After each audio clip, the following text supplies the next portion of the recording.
Bonsoir à tous, bienvenue sur 8 Mont-Blanc à la une de ce vendredi 25 mars. 40 ans d'utopie pour la station mauriennaise des Carélis. Créée sur un fonctionnement de tourisme social et sous la forme associative, ce modèle économique reste unique en son genre. De plus en plus de villes se mettent à la monnaie locale pour remplacer l'euro. C'est également le cas chez nos voisins suisses, plus précisément à Genève. Le Léman vient d'être lancé et il connaît un franc succès. Enfin, nous irons à Megève pour le Festival international de jazz. Tout le week-end, des têtes d'affiche vont se succéder au Palais des Sports. Un véritable pari pour la station, vous le verrez. Mais on débute ce journal avec le débat du budget du conseil départemental primitif de Savoie.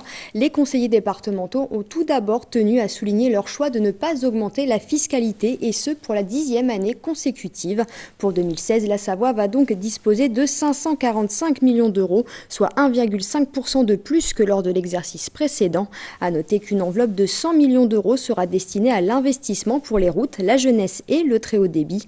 Ce dernier point est d'ailleurs l'une des priorités du département qui vise un plan de déploiement sur 10 ans. Sa priorité, les zones à fort potentiel économique comme les stations de ski. On écoute Hervé Guémard, il répond à ce sujet à Emmanuel Jaude. La caractéristique de la Savoie, c'est que nous n'avons que Chambéry, Aix-les-Bains et Albertville qui sont couverts par les opérateurs sans intervention publique. Donc c'est qu'une petite partie du département. Tout le reste, si nous ne faisions rien, ne serait pas desservis dans la fibre optique. Et dans le reste du territoire, on a des usines, on a des zones d'activité économique et on a des stations de sport d'hiver. Et je vous rappelle que le tourisme représente la moitié de l'économie savoyarde. Donc si nous ne faisions rien, tous ces secteurs à fort développement économique de la Savoie seraient écartés de la fibre optique et du très haut débit. C'est pourquoi le département, il y a plusieurs années déjà, a pris ses responsabilités. Et je suis heureux qu'on conclue aujourd'hui. Et je voudrais remercier toutes les intercommunalités savoyardes, puisqu'elles cofinancent avec le département la part locale qui nous reste, puisque sur les 192 millions d'investissements, 65 millions sont financés par les Savoyards, à moitié entre le département et les intercommunalités. Je vous le disais en titre, depuis 1976, la petite station des Carélis, située sur les hauteurs de Saint-Jean-de-Maurienne, est atypique. Créée sur un fonctionnement de tourisme social et sous la forme associative, le domaine skiable fête cette année ses 40 ans. L'occasion d'en savoir plus sur ce modèle économique qui reste unique en son genre. Fanette de Buisson. En 40 ans, le bois s'est un peu usé. L'esprit, non. Les Carélis sont nés d'une belle utopie, celle de Pierre Lenné. Il imagine en 1976 un lieu de vacances en montagne, accessible à tous et où les vacances sont à prix coûtant. J'avais le souci de transformer la société. Vous vous rendez compte? Nulle part dans les stations, on a commencé par penser au logement des personnes qui travailleraient là. C'est quand même le tourisme social et associatif qui, après la guerre et dans les grandes années 70, a permis la massification du tourisme dans notre pays et aussi la démocratisation de la montagne. Encore aujourd'hui, alors que plus de la moitié des gens ne partent pas en vacances, il permet justement d'équilibrer toutes les formes de tourisme. Chaque hiver, 500 saisonniers font vivre les Carélis. La station est constituée en association, les commerces sont réunis en coopérative. Les 2300 lits sont tous gérés par des villages vacances. Il n'y a ni hôtellerie, ni résidence secondaire. 40 ans après sa création, le concept reste unique. Les valeurs sont toujours là parce que nous ne sommes pas dans une économie de redistribution. Aujourd'hui, on est dans des dynamiques de responsabilité sociétale des entreprises. Ce qui était dans nos gènes à l'origine, aujourd'hui, il y a des stations qui s'en servent pour faire du commerce.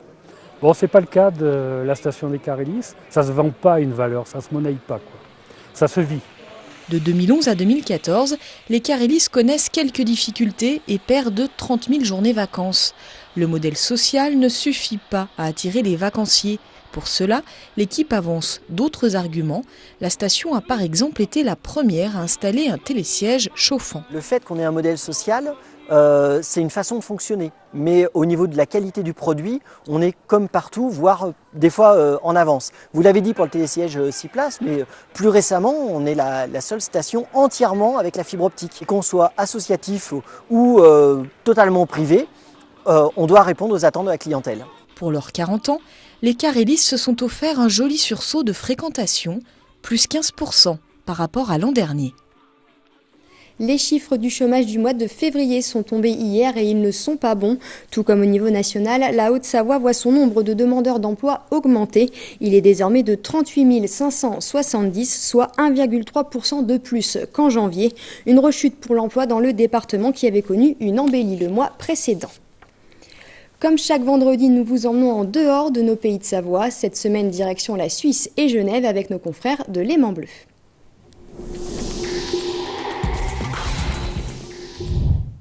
Une nouvelle monnaie locale, le Léman, vient d'être lancée dans le canton. Elle se veut une alternative à l'euro et au franc suisse pour favoriser le commerce local dans le Grand Genève. En 6 mois, elle a déjà séduit plus de 150 entreprises. Gilles Miellot. Payer son repas en Léman, c'est possible. Cette nouvelle monnaie locale lancée il y a 6 mois vise à favoriser la production et l'économie locale en privilégiant les circuits courts. Environ 150 entreprises jouent le jeu de cette nouvelle devise qui est indexée sur le franc suisse avec une parité sur l'euro pour éviter les calculs trop complexes. Pas de pièces, seulement des billets de 1, 5, 10 et 20 lémans. La monnaie est rendue en euros ou en francs suisses. Si on dépense un léman, on sait que ce léman va au commerce local, va à l'entreprise locale et qu'il ne va pas disparaître sur les marchés financiers. Surtout avec le modèle qu'on va mettre en place qui s'appelle un modèle de crédit mutuel ou de crédit mutualisé où les membres de la communauté de paiement sont solidaires les uns les autres et se font crédit à un taux zéro, la dette étant non plus bilatérale entre deux entreprises mais entre un ensemble d'entreprises, c'est-à-dire assurée par l'ensemble de la communauté de paiement.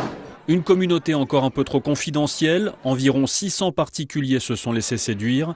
Le Léman a vocation à circuler le plus possible pour répondre à son leitmotiv. La redistribution est essentielle.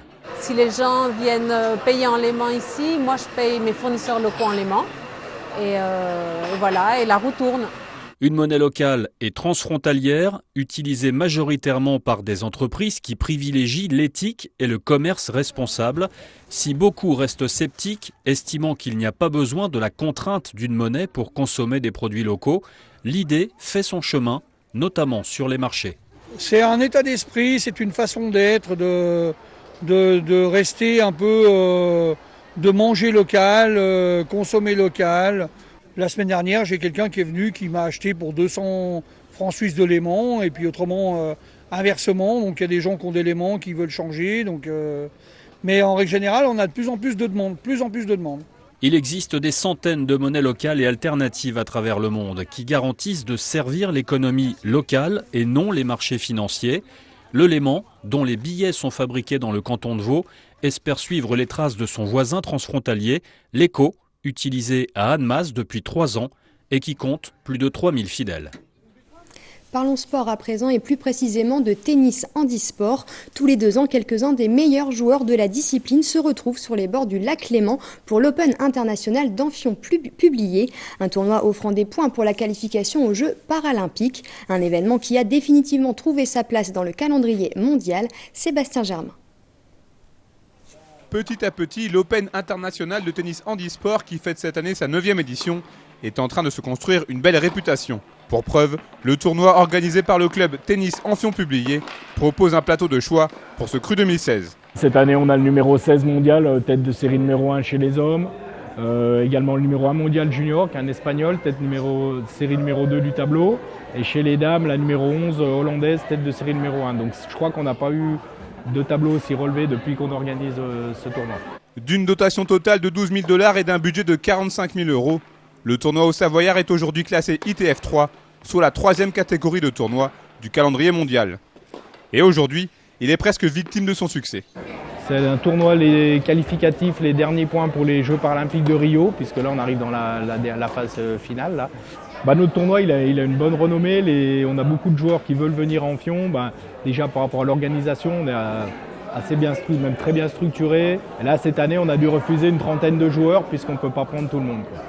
Outre son aspect sportif non négligeable, l'Open International a aussi pour vocation de développer le tennis en fauteuil et aussi de faire évoluer les mentalités sur une discipline très exigeante physiquement. Il y a une règle différente, c'est les 2 rebonds.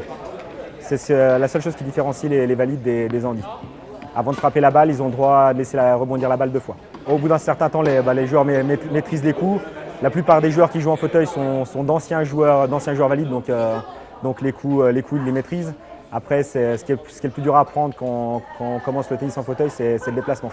Même si on a l'habitude du fauteuil, qu'on commence à bien appréhender le déplacement du fauteuil, c'est jamais évident. Vous avez jusqu'à dimanche matin, date des finales des tournois simples, pour vous rendre à la Cité de l'Eau à Publier. Une idée de sortie pour ce week-end. Le Festival international de jazz de Megève a démarré hier et se terminera lundi. Paolo Conte, Mélodie Gardot ou encore Célassou seront présents pour ce qui est sans doute l'événement de cette fin de saison. Un pari financier également pour la station de Megève. Alexis Lies-Briglio était au premier concert hier soir.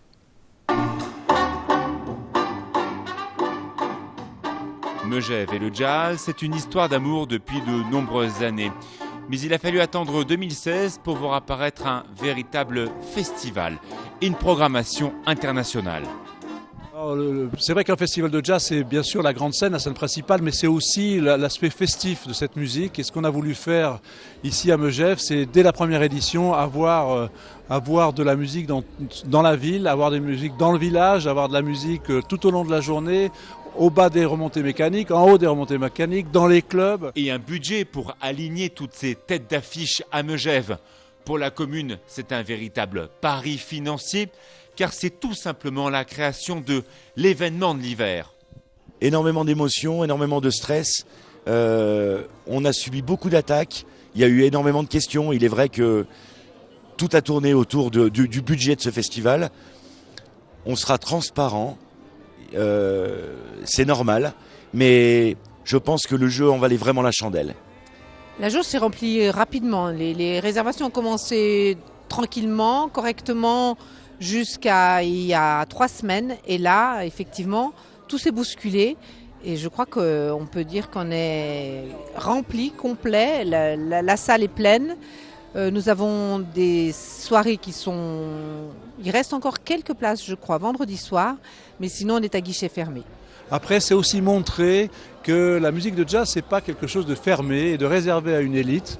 Bien au contraire, c'est une musique très ouverte, une musique d'aujourd'hui, avec de jeunes talents et aussi des gens qui ont une carrière, comme ça va, c'est pour ça de Célassou à Paolo Conte. Des formations de jazz seront également dans les rues du village jusqu'à lundi. Bref, de quoi écouter de la musique.